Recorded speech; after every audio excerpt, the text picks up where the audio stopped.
Hi friends, দিগন্ত coaching সেন্টারের YouTube চ্যানেলে তোমাদের সকলকে আরেকবার স্বাগত জানিয়ে শুরু করব আমাদের আজকের ইংলিশ ক্লাসের জার্নি। তো আজকে আমরা যেই পার্টটি নিয়ে আলোচনা করব সেটি হচ্ছে ইনফিনিটিভ। দেখো, এর আগের ভিডিওগুলোতে কিন্তু জিরান্ড সম্পর্কে আলোচিত হয়েছিল, ঠিক আছে? তো আজকে দেখো আমরা ইনফিনিটিভটা আলোচনা করব।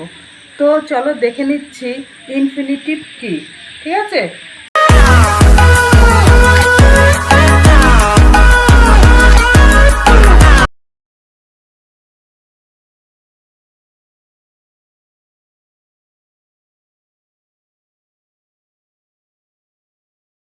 তো দেখো, আলোচ্য বিষয় হচ্ছে কি ইনফিনিটিভ। তো এই ইনফিনিটিভ কি সেটা আমরা একটু জানবো। তো ইনফিনিটিভ হচ্ছে an infinitive is a non finite verb, ঠিক আছে? তো সেটা কি, by placing of finite verb, মানে টু প্লাস ফিনিট ভার্ব। তাহলে দেখো ইনফিনিটিভের সঙ্গে কিন্তু আমরা এটা পাই, সেটা হচ্ছে কি টু প্লাস ভার্ব, তাই তো?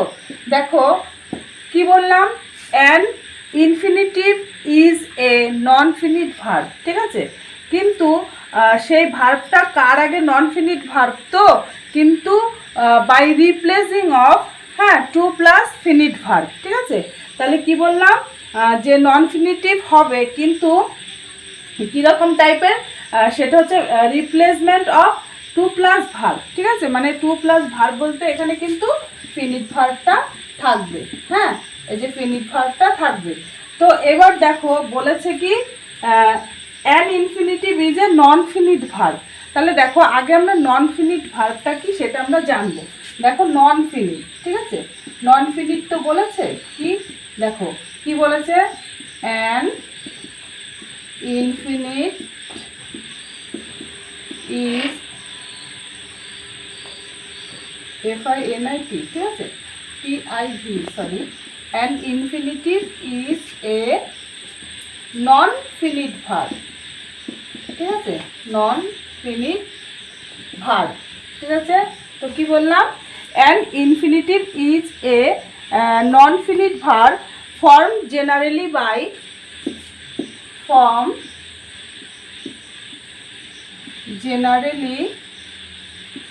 By placing to plus finite verb, ঠিক আছে? তো দেখো কি বলেছে, an infinitive is a non finite verb format generally by placing to plus finite verb. তাহলে আগে আমরা জানবো কি নন ফিনিট ভার্বটা কি। হ্যাঁ, by replacing to plus finite মানে বিফোর এখানে করতে পারি, ঠিক আছে? এর আগে মানে এই যে ফিনিট ভার্বের আগে আমার কি ভার্ব থাকবে, সরি ফিনিটের আগে আমার হচ্ছে তোমার বিফোর হচ্ছে প্লেজিং, ঠিক আছে? এই যে টু, এই টু আর ফিনিট ভার্বটা আমার অবশ্যই মানে যেখানে এই ভার্বটা যেটা থাকবে সেটা অবশ্যই আমার কি হবে, ফিনিট ভার্ব থাকবে। এবার আমরা নন ফিনিট ভার্বটা একটু দেখব। নন ফিনিট ভার্বটা কি? নন ফিনিট ভার্ব হচ্ছে সেই ভার্ব, এই নন ফিনিট আবার একে হচ্ছে তোমার ইনফিনিটও বলা হয়। তো নন ফিনিট ভার্ব হচ্ছে আমার সেই ভার্ব যেই ভার্বটা সাধারণত কোনো সেন্টেন্সে ব্যবহৃত হয় কিন্তু সেই ভার্বটা মেন ভার্বের মতো কাজ করে না, অর্থাৎ সেই ভার্বের মানে কোনো কাজ কোনো মানে সেন্টেন্সে থাকে না, ঠিক আছে? আর থাকলেও সেটা বেশি প্রাধান্য পায় না। যেমন ধরো নন ফিনিট, তো ধরো হি ওয়ান টু গো দেয়ার, ঠিক আছে? কি বলেছে দেখো, হি ওয়ান্টস টু গো দেয়ার। এখানে তাহলে আমার মেন ভার্বকে দেখো, মেন ভার্ব কিন্তু ওয়ান, ঠিক আছে? এইবার এই যে গো, এই যে টু গো, এই টু গো হচ্ছে কি বলো তো আমার ইনফিনিট। কি বললাম, এই যে টু গো, এই টু গো হচ্ছে আমার ইনফিনিট। তাহলে হি ওয়ান্টস টু গো দেয়ার, ঠিক আছে? তো এইখানে দেখো এই ওয়ান্সটা হচ্ছে আবার আমার ফিনিট ভার্ব, যেটা হচ্ছে কি, সেটা হচ্ছে আমার যে ভার্বগুলো সাধারণত মেন ভার্বের মতো কাজ করে, ঠিক আছে, এবং কর্তা ও সময়ের পরিবর্তনের সাথে সাথে ভার্বের রূপের পরিবর্তন ঘটে, সেটাই কিন্তু হচ্ছে ফিনিট ভার্ব। আরেকবার বলছি শোনো, যে ভার্বগুলো মেন ভার্বের মতো কাজ করে, ঠিক আছে, কি বললাম, যে ভার্বগুলো মেন ভার্বের মতো কাজ করে এবং তোমার সময়ের সাথে সাথে কর্তার পরিবর্তন হয়, মানে সরি, সময় এবং কর্তার পরিবর্তনের সাথে সাথে আমার ভার্বেরও পরিবর্তন হয়, সেটাই হচ্ছে আমার ফিনিট ভার্ব। আর নন ফিনিট ভার্ব হচ্ছে যে সেন্টেন্সগুলোতে সাধারণত ব্যবহার হয় কিন্তু সেগুলো মেন ভার্বের মতো কাজ করে না, সেটাই হচ্ছে আমার ইনফিনিট। যেমন ধরো আরেকটা উদাহরণ আমি বলছি, শি লাইকস ড্যান্সিং। দেখো শি লাইকস ড্যান্সিং, ঠিক আছে, দেখো এখানে মেন ভার্বকে লাইক, তো লাইক হচ্ছে ফিনিট, আর এই যে ড্যান্সিং, ঠিক আছে, এই ড্যান্সিং কিন্তু আমার হচ্ছে তোমার নন ফিনিট ভার্ব। এইবার প্রশ্ন হচ্ছে কি, যদি কি না আইএনজি যোগ থাকে তাহলেই যে আমার নন ফিনিট হবে সেটা কিন্তু না। দেখো আইএনজি সাধারণত কন্টিনিউয়াস, মানে টেন্সের মধ্যে যে আমরা কন্টিনিউয়াস পার্টটা করি সেই কন্টিনিউয়াসের ক্ষেত্রে কিন্তু আমার আইএনজি যোগ হয়। সেটা রুলস কেমন, ধরো এরকম থাকবে, তাই তো, সাবজেক্ট থাকে, যে কোনো অক্সিলারি থাকবে, ঠিক আছে, যে কোনো অক্সিলারি থাকবে, তারপরে ভার্ব থাকবে, তার সঙ্গে আইএনজি থাকবে, তারপরে অবজেক্ট থাকবে। তাহলে তখনও যদি এরকম, ধরো আমি যদি বলি আই অ্যাম রিডিং এ বুক, কি বললাম, আই এম রিডিং এ বুক। দেখো এখানেও তো আইএনজি যুক্ত আছে, ঠিক আছে, আবার এখানেও আইএনজি যুক্ত আছে, তাহলে দুটোর মধ্যে পার্থক্য কি, যে কোনো ধরনের কন্টিনিউয়াস থাকতেই পারে, সেটা কিন্তু আমার কি নয়, সেটা কিন্তু আমার নন ফিনিট ভার্ব নয়। মানে দেখতে হবে আইএনজি যোগ থাকলেই যে সেটা নন ফিনিট সেটা কিন্তু নয়, ঠিক আছে। এইবার আমরা আসব, দেখো এতগুলো কেন বললাম, সেটা হচ্ছে যেহেতু ইনফিনিটিভ হচ্ছে নন ফিনিটিভ উপরে ভিত্তি করে গড়ে ওঠে, তাই নন ফিনিট জানতে গেলে আগে আমাকে আবার ফিনিট ভার্বটাও জানতে হবে। এবার আমরা শিখব এই যে ইনফিনিটিভ, এই ইনফিনিটিভের তোমার পার্টটা কি আছে, ঠিক আছে, এর রুলসটা তাহলে কি আছে সেটা একবার দেখব। দেখো ইনফিনিটিভ মানে হচ্ছে কি, ইনফিনিটিভ মানে হচ্ছে টু প্লাস ভার্ব, তাই তো, টু প্লাস ভার্ব মানে কি, এটাই হচ্ছে আমার ইনফিনিটিভ, ঠিক আছে।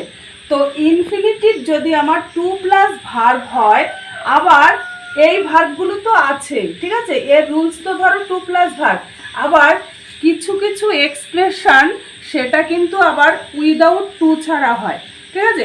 তাহলে যেসব এক্সপ্রেশন এবং ভার্বগুলো উইদাউট টু ছাড়া হয় তাদের কি বলা হয় জানো, তাদের বলা হয় কি, বেয়ার ইনফিনিটিভ।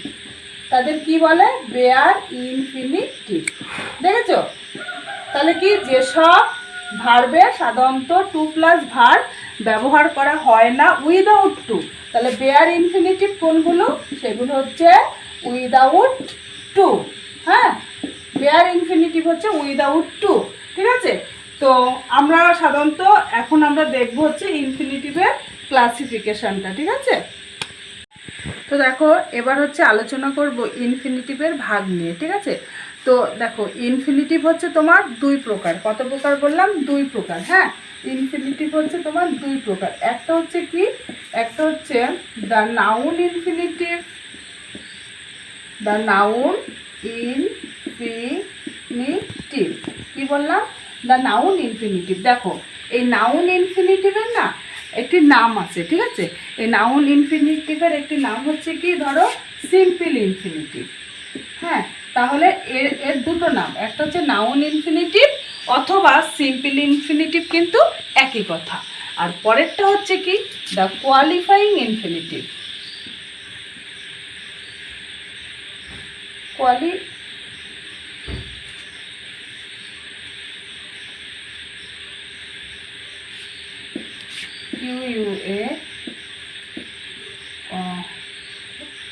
কোয়ালিফাইং, হ্যাঁ, কোয়ালিফাইং ইনফিনিটিভ,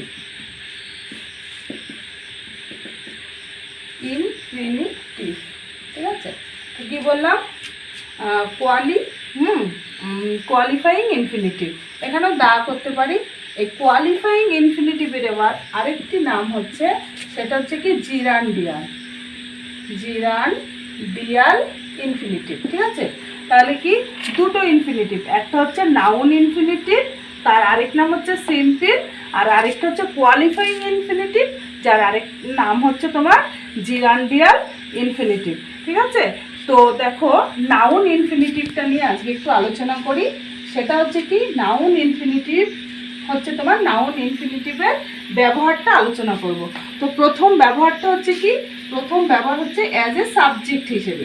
ঠিক আছে, অ্যাজ এ সাবজেক্ট হিসেবে, যেমন ধরো সাবজেক্ট হিসেবে কি, ধরো টু, দেখো এটা কিন্তু ম্যাক্সিমাম পরীক্ষায় কিন্তু আসে যে টু এরার ইজ হিউম্যান। ঠিক আছে, এবার বলা হয় তোমাকে যে এখান থেকে সাবজেক্টটা বার করতে। ঠিক আছে, সাবজেক্ট কিন্তু হচ্ছে to err, to err is human, মানে কি ভুল করা হচ্ছে মানুষের ধর্ম। ঠিক আছে, অ্যাজ এ, এটা কিন্তু ইনফিনিটিভ, হ্যাঁ, অ্যাজ এ সাবজেক্ট হিসেবে ব্যবহার হচ্ছে। আবার ধরো অ্যাজ এ অবজেক্ট হিসেবে কি করে ব্যবহার করব, অ্যাজ এ অবজেক্ট, ধরো হি ওয়ান্টস টু ড্যান্স। ঠিক আছে, সে কি করতে চায়, সে দেখো নাচ করতে চায়। তাহলে এটা হলো কি, এটা হলো যেহেতু এই মানে সাবজেক্ট হচ্ছে তোমার subject of a as a subject, as a object. আবার দেখো আরেক মানে আরেক রকম ব্যবহার হয়, সেটা হচ্ছে কি অ্যাজ এ কমপ্লিমেন্ট, কমপ্লিমেন্ট। ঠিক আছে, অ্যাজ এ কমপ্লিমেন্ট কি, যেমন ধরো he seems to be rich, হ্যাঁ, সে মানে নিজেকে কি ধনী মনে করে, তাই তো। আবার ধরো তোমার প্রিপজিশন হিসেবে ব্যবহার হয়, প্রিপজিশন। তো প্রিপজিশন হিসেবে কি ব্যবহার হয়, সেটা হয় যেমন ধরো the boy is about to die. ঠিক আছে, মানে কি the boy is about to die মানে হচ্ছে ছেলেটি মরে মরে। ঠিক আছে, ইজ অ্যাবাউট, ইজ অ্যাবাউট, দেখো ইজ অ্যাবাউটের একটা রুলস আছে, সেটা হচ্ছে কি সাবজেক্ট প্লাস অক্সিলারি যদি থাকে, অক্সিলারি যদি থাকে, তারপরে হচ্ছে তোমার অ্যাবাউট, হ্যাঁ, তারপরে হচ্ছে টু প্লাস ভার্ব। এগুলো হচ্ছে মানে ওই যে ধরো করে করেও করিল না, হ্যাঁ, মরে মরেও মরল না, পড়ে পড়েও পড়লো না, সেই ক্ষেত্রে আমরা এই সমস্ত ইনফিনিটিভগুলো ব্যবহার করি। ঠিক আছে, তাহলে কি হলো দেখো অ্যাজ এ সাবজেক্ট হিসেবে হলো, তারপরে অবজেক্ট হিসেবে কি হি ওয়ান্টস, সরি এখানে এস হবে, হি ওয়ান্টস টু ড্যান্স। তারপরে দেখো কমপ্লিমেন্ট হিসেবে হচ্ছে he seems to be rich. তারপরে ধরো preposition the boy is about to die. আরেকটা হয় সেটা হচ্ছে কি কমপ্লিমেন্ট অফ অবজেক্ট। ঠিক আছে, কমপ্লিমেন্ট অফ অবজেক্ট, সেটা কি, সেটা ধরো যেমন ধরো I saw him, I saw হিম গো। ঠিক আছে, এইবার এখানে দেখো আগে একটা নিয়ম আমি তোমাদের বলেছিলাম যে কি, সেটা হচ্ছে তোমার যে উইদাউট টু ছাড়াও কিন্তু জিরান্ট হয়। দেখো এখানে কিন্তু আমার এই রুলসটা কিন্তু উইদাউট টু, এটা কিন্তু উইদাউট টু, এবং কী হিসাবে ব্যবহার হয়েছে দেখো কমপ্লিমেন্ট অফ অবজেক্ট হিসেবে ব্যবহার হয়েছে। দেখো আজকের ক্লাসটি ইনফিনিটিভের ওপরে ছিল। তো ক্লাসটি এই পর্যন্তই, নেক্সট পার্ট নিয়ে আবার আমি পরের দিন আসবো। ঠিক আছে।